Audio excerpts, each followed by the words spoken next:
Portas Tipikor Polri menetapkan pejabat negara FA dan juga D sebagai tersangka di kasus korupsi besar dan tindak pidana pencucian uang. Polisi memastikan akan memeriksa ex Jampitsus Febri Adriansyah. Setelah menetapkan tersangka, PLT Jampitsus menyebut kasus ini akan dilimpahkan ke Kejagung. Apakah ini bisa dilakukan tanpa ada intervensi? Kita akan bahas bersama dengan mantan Menko Polhukam Mahfud MD dan juga mantan Ketua KPK Abraham Samad. Kita ke Prof. Mahfud dulu. Assalamualaikum Prof. Mahfud. Setelah kita lihat bagaimana polisi menetapkan ada 2 orang tersangka, ini ada D dan juga ada penyelenggara negara berinisial FA. Apakah ini kabar baik ataukah justru kabar buruk karena pelimpahannya kasus ini dilimpahkan ke Kejagung, Prof. Mahfud? Menurut saya kabar baik ya. Kabar buruknya bahwa tersangka pelakunya itu adalah pejabat penegak hukum.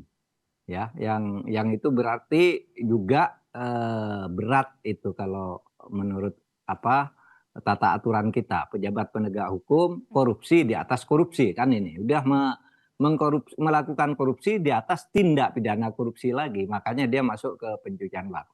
Itu kabar buruk bahwa itu terjadi.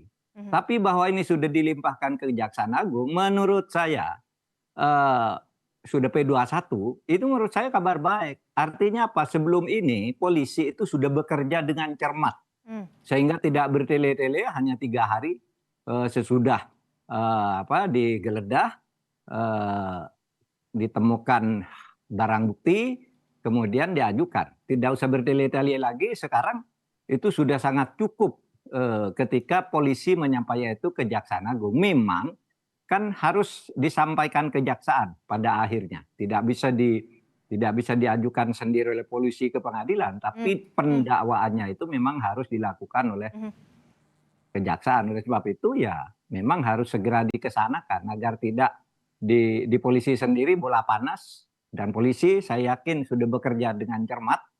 Karena begini, kalau si Febri Adriansyah berlindung ke TNI misalnya, itu lemahnya dalam arti TNI tidak bisa melindungi dan tidak bisa menghalangi proses hukum yang memang menjadi wewenangnya Polri. Itu aja. Oke, kalau kita tarik kembali begitu ya, ini kan timelinenya FA ini ditetapkan baru sebagai tersangka baru sore ini, begitu sore tadi. Kemudian kita lihat polisi sudah melakukan penggeledahan di 12 lokasi begitu sejak beberapa hari lalu, bahkan ada barang bukti yang disita luar biasa fantastis, Prof. Mahfud. Tapi belum diketahui siapa pemiliknya. Ini bagaimana Anda melihat ini, membaca ini? Loh, pasti itu sudah diketahui alurnya. Ketika ditetapkan sebagai tersangka itu sudah pasti lengkap. Nanti tinggal gelar perkara saja. Dari mana dan siapanya itu pasti.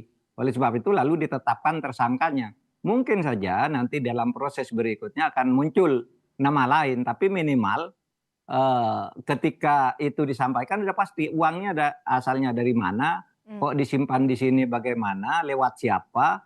Apakah lewat orang si A, si B, pakai mobil apa enggak ketika menyampaikan ke situ atau apa, itu sudah pasti ada itu di dalam gelar perkara atau di dalam penyidikan yang dilakukan oleh Polri. Sehingga tidak bisa mundur lagi nih saya kira. Oke, Pak Samad, kalau Anda melihat dari perspektif Anda, apa yang harus didalami dari pemeriksaan FA ini? Ya, jadi sebenarnya kalau kita lihat ya, pelimpahan ini masih dalam tahap penyidikan. Ya, dia mungkin belum masuk ke P21 karena tadi baru ditetapkan sebagai tersangka.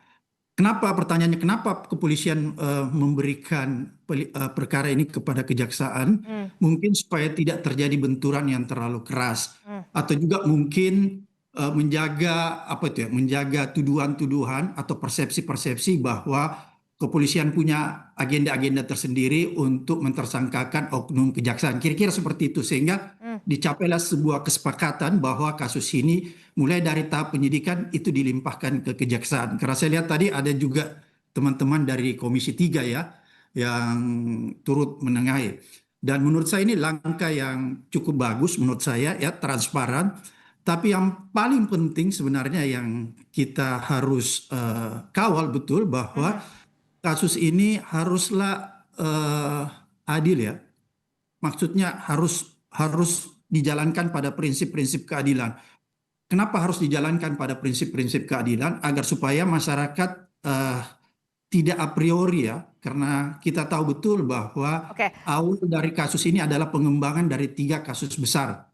Dan 3 kasus besar itu yang sedang ditangani oleh kepolisian. Oleh Oke. karena itu perlu ada transparansi yang jelas ya tentang perkara-perkara pokoknya.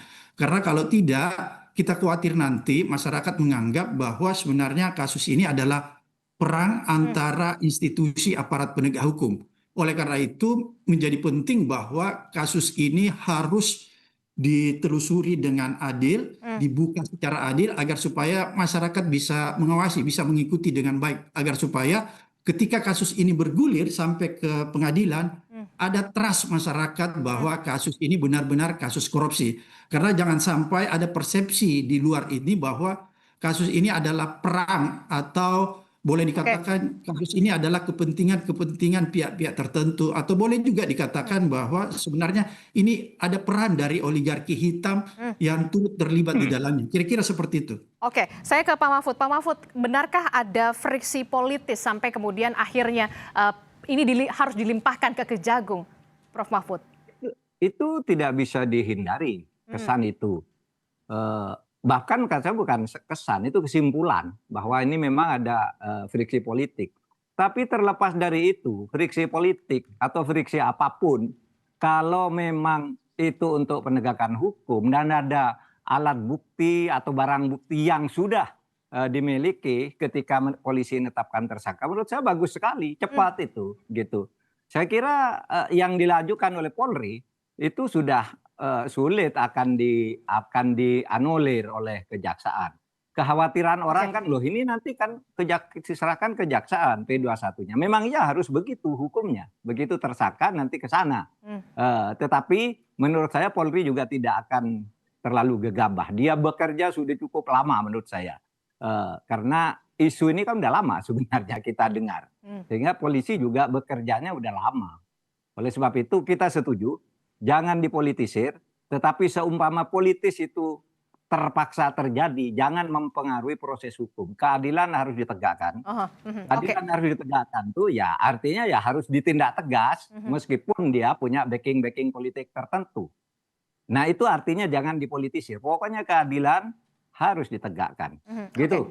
Oke. Saya ingin juga tahu selama Anda menjabat sebagai Menko Polhukam, apakah Anda mengenal bagaimana sosok Febri Adriansyah ini sebagai Jampitsus kala itu? Oh, saya kenalnya ya biasa-biasa aja. Tidak ada sesuatu yang istimewa, artinya ada berita-berita jelek. Kalau berita jelek biasalah ke pejabat itu. Tetapi saya kira pada waktu itu tidak ada kasus yang muncul pada zaman saya terkait dengan Febri ini. Gitu aja. Oke, ini kalau kita ke Pak Samad. Pak Samad, ini kan kalau kita lihat ya, bagaimana bisa meriksa secara independen ketika kemudian memeriksa ini juga Febri, ini yang memeriksa Febri adalah orang yang pernah menjadi bawahan dari Febri Adriansyah. Kalau menurut Pak Samad? Kalau saya lihat ya, saya tetap percaya pada institusi kejaksaan maupun kepolisian bahwa kasus ini akan diperiksa secara adil. Kenapa? Karena kasus ini sudah menjadi domain publik. Semua orang sudah menyoroti, semua orang sudah mengawasi. Jadi agak kesulitan misalnya kalau ada orang yang ingin bermain di kasus ini. Oleh karena itu menurut saya ini menjadi sesuatu yang sangat menarik untuk disikapi ya dan diikuti. Karena apa? Ini akan berkembang jauh. Karena kalau kita menggunakan TPPU itu akan kelihatan tuh karena ada prinsip follow the money, follow the suspect ya. Jadi akan kelihatan tuh kemana aliran-aliran dana dari hasil korupsi itu. Jadi masyarakat akan melihat siapa-siapa sih nanti yang akan terlibat. Karena saya sangat yakin bahwa kalau kasus ini ditelusuri dengan baik, ya, diprofil dengan baik, maka akan kelihatan tuh. Karena ada prinsip di TPPU itu ya.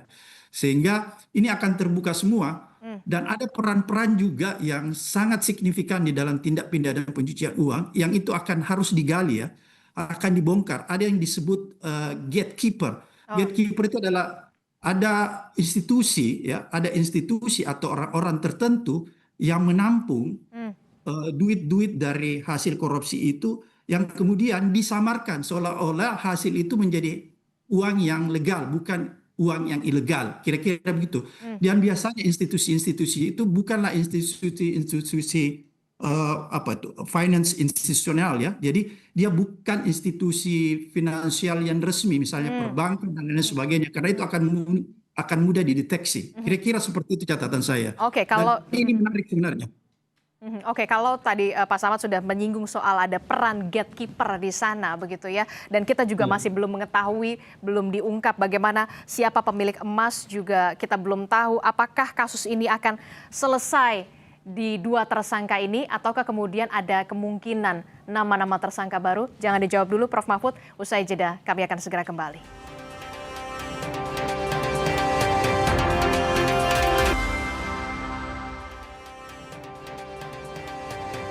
Terima kasih Anda masih bersama kami dalam Kompas Petang. Saudara, masih bersama dengan Profesor Mahfud MD dan juga Abraham Samad.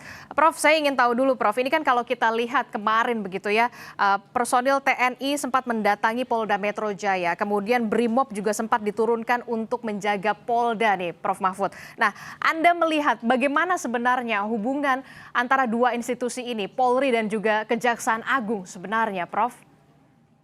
Gini, saya pada tanggal 6 Juni tahun 2024, 4 bulan sebelum Pak Prabowo dilantik, saya akan buat podcast. Saya mengatakan ini yang paling tidak kondusif itu hubungan antara Kejaksaan Agung dan kepolisian. Nampaknya saling sabot dan tidak pernah untuk kasus-kasus yang menyangkut kayak gitu ya. Kalau kriminal biasa sih nggak ada masalah gitu. Tapi menyangkut uang korupsi, mafia dan sebagainya, ini nampaknya enggak pernah kompak. Bahkan kalau rapat untuk membahas kasus, dua-duanya enggak mau datang, enggak mau ketemu gitu. Enggak mau ketemu. Tapi kalau rapat yang sifatnya umum, program umum itu ya mau datang. Nah, itu sebabnya saya dulu katakan agar Pak Prabowo tahu masalah penegakan hukum itu sulit dilakukan dalam program integrated criminal justice system itu ya, sistem penanganan pidana yang terintegrasi. Karena kejaksaan, dan bukan rahasia lah, kejaksaan dan kepolisian dalam banyak kasus itu hampir selalu bertentangan gitu. Dan itu terkonfirmasi ketika kami bekerja bersama di Komisi Reformasi kemarin, itu muncul lagi seperti yang saya lihat itu. Jadi oleh sebab itu saya kira ini kerja besar bagi Presiden Prabowo untuk mendamaikan lah, untuk mengharmoniskan kedua institusi ini, karena semuanya ini harus bersinergi, bukan saling satu melempar, satu menolak, satu melempar, satu menolak. Gitu. Oke, dari pengalaman Anda, dari kacamata Anda, apa sebenarnya yang membuat dua institusi ini kok tampaknya tidak bisa beriring berjalan untuk hal-hal kasus besar ini loh? Ya, masyarakat bisa menafsirkan sendiri karena kasus-kasusnya yang begitu tuh menangkus pada kasus-kasus besar, kasus korupsi besar, kasus orang besar dan sebagainya itu. Gitu. Tapi itu yang saya alami dan sudah saya sampaikan kepada publik, gitu ya. Kalau saya sih tidak kekurangan akal, mereka bisa datang kepada saya dalam rapat bersama yang sifatnya umum. Kalau membahas kasus, saya panggil satu-satu atau saya datang ke kantornya gitu, sehingga bisa koordinasi dengan cukup efektif dalam kasus-kasus besar gitu. Nah itu sebabnya. Iya, yang harus diperbaiki sebenarnya hubungan kedua institusi ini. Apakah itu ego sektoral atau apa? Jangan-jangan seperti yang dikatakan oleh Pak Prabowo. Karena di balik kejahatan-kejahatan besar itu ada backing-backingnya. Gitu. Dan backing itu mungkin yang satu bersandar ke baju ini, yang satu bersandar ke baju itu. Mungkin saja itu karena maaf Pak Prabowo loh yang mengatakan ini di DPR kemarin itu. Dia bilang saya tahu bahwa mafia ini dibentengi, di-backing dari baju coklat dan baju hijau, dan saya mantan ABRI kata Pak Prabowo, saya tahu ini semua. Jadi Pak Prabowo sendiri yang mengatakan itu. Jangan-jangan itu penyebabnya. Oke, saya ke Pak Samad. Pak Samad, ini gimana nih soal backing-backingan ini dari pengalaman Anda di kasus besar, penanganan kasus KK pada kala itu? Oke, kita pernah punya pengalaman ya mengusut kasus-kasus yang yang kita sebut sumber daya alam. Pada saat itu memang kita melihat ini kok ada kayak persaingan antara institusi-institusi. Maka apa yang kita lakukan pada saat itu, kita buat namanya deklarasi penyelamatan sumber daya alam. Kita melibatkan pada saat itu, saya undang Pak Kapolri, Pak Timur Pradopo, terus Panglima pada saat itu Pak Muldoko, terus Jaksa Agungnya saya masih ingat almarhum Pak Basir Farib. Di situ kita menandatangani nota kesepahaman untuk saling menghargai masing-masing institusi terhadap tupoksi masing-masing. Dan itu cukup berjalan dengan baik sebenarnya. Oleh karena itu, saya kok jadi kaget tiba-tiba ada kasus yang mengagetkan kita semua ya. Menurut Prof. Mahfud ini gempa bumi hukum. Kok tiba-tiba meledak karena sepemahaman saya bahwa sebenarnya sudah ada MOU yang dibuat secara bersama-sama pada saat itu antara institusi penegakan hukum untuk saling menghargai, saling memonitor, saling supervisi ketika menangani kasus-kasus besar. Kenapa dulu deklarasi itu kita lakukan pada saat saya jadi ketua KPK? Karena kita melihat korupsi di sumber daya alam itu kadang-kadang seperti tadi yang Prof. Mahfud katakan, itu punya backing tuh semua. Ada yang baju ini, baju ini, baju ini. Oleh karena itu kita tahu bahwa wah kalau ini dibiarkan terus-menerus, ini yang rugi institusi kan? Institusi ditabrakkan oleh oknum-oknum tanda petik oligarki hitam. Oleh karena itu kita mengambil satu kesimpulan itu Ari bahwa kita harus duduk bersama-sama. Makanya pada saat itu saya coba undang pada saat itu Kapolri, Pak Timur Pradopo, Jaksa Agungnya Pak Basir Arif, dan Panglimanya Muldoko. Kita perlihatkan tuh kasus-kasus yang sebenarnya sampai video-video yang sensitif. Saya ingat sekali video-video yang sensitif yang melibatkan aparat penegak itu kita buka semua di situ. Agar supaya apa? Itu menjadi rujukan kita ya bahwa mari kita sama-sama untuk menyelesaikan ini semua. Tidak boleh ada ego sektorial. Itu pernah kita lakukan. Oleh karena itu saya pikir itu masih berjalan. Saya jadi kaget melihat tadi tiba-tiba kok ini ada kemarin penggeledahan antara polisi dan kejaksaan. Oleh karena itu saya berpikiran apa kesepakatan yang pernah dibuat itu sudah tidak diindahkan lagi atau bagaimanapun. Hari ini saya bertanya-tanya kok sampai sedahsyat ini ya padahal udah ada kesepakatannya. Oke, saya ke Pak Mahfud. Pak Mahfud, karena tadi sudah menyinggung soal oligarki hitam, apakah kemudian Anda punya pandangan Kejaksaan Agung punyakah cukup keberanian untuk bisa mengusut kasus ini sampai ke backing-backingan oligarki hitam ini? Mudah-mudahan ya, karena begini, backing-backingan yang hitam tuh takut kepada kontrol masyarakat juga. Seperti kata Pak Samad tadi, Pak Abdul Samad, yang mengatakan ini udah menjadi milik publik. DPR sudah membentuk panja, masyarakat udah nggak bisa ditantang kalau berbohong gitu, kalau tertutup selintutan gitu pasti masyarakat akan berteriak. Itu betul. Oleh sebab itu kita semua harus mengawal, jangan lalu menganggap ini selesai. Semua harus bersuara mengawal ini sampai betul-betul terbuka. Sehingga nanti MOU yang dibuat oleh Pak Abdul Samad waktu KPK itu kan cukup efektif di saat itu. Bahkan sampai satu periode berikutnya ya masih oke, kayaknya masih pada punya komitmen untuk itu ya. Ada juga kecil-kecil tapi sembunyi-sembunyi. Nah sekarang ini kalau kita lihat kan luar biasa ini pelanggarannya di dalam sumber daya alam. Mudah-mudahan ini disadari oleh kita semua gitu. Gitu aja, Mbak.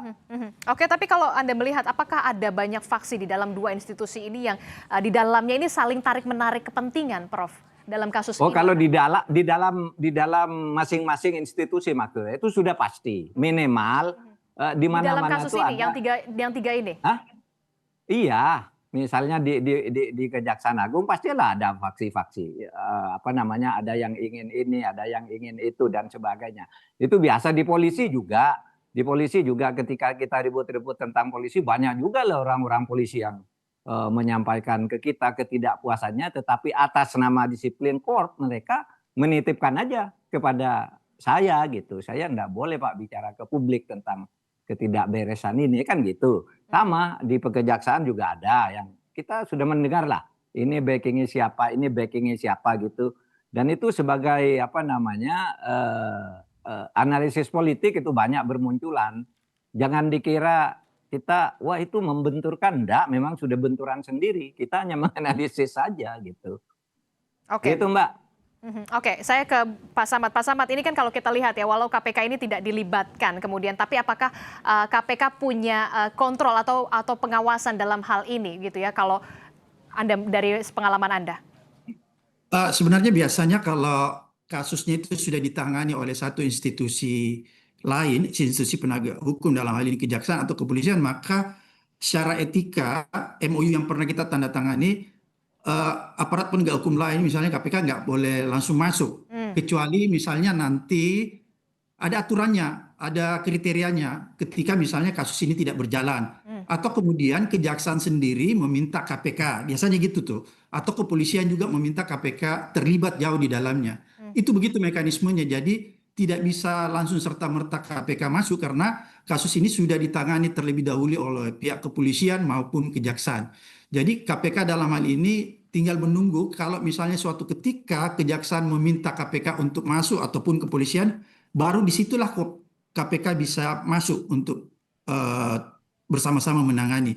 Ataupun misalnya kalau ternyata dalam perjalanannya kasus ini punya hambatan yang apa ya, hambatan-hambatan politik seperti tadi yang Pak Prof Mahfud katakan, hambatan-hambatan politik, hambatan-hambatan sektoral dan lain-lain sebagainya, maka kedua institusi yang terlibat, misalnya kalau kita katakan terlibat misalnya kepolisian maupun kejaksaan, pasti meminta KPK untuk menjadi penengah. Biasanya seperti itu mekanisme, Pak.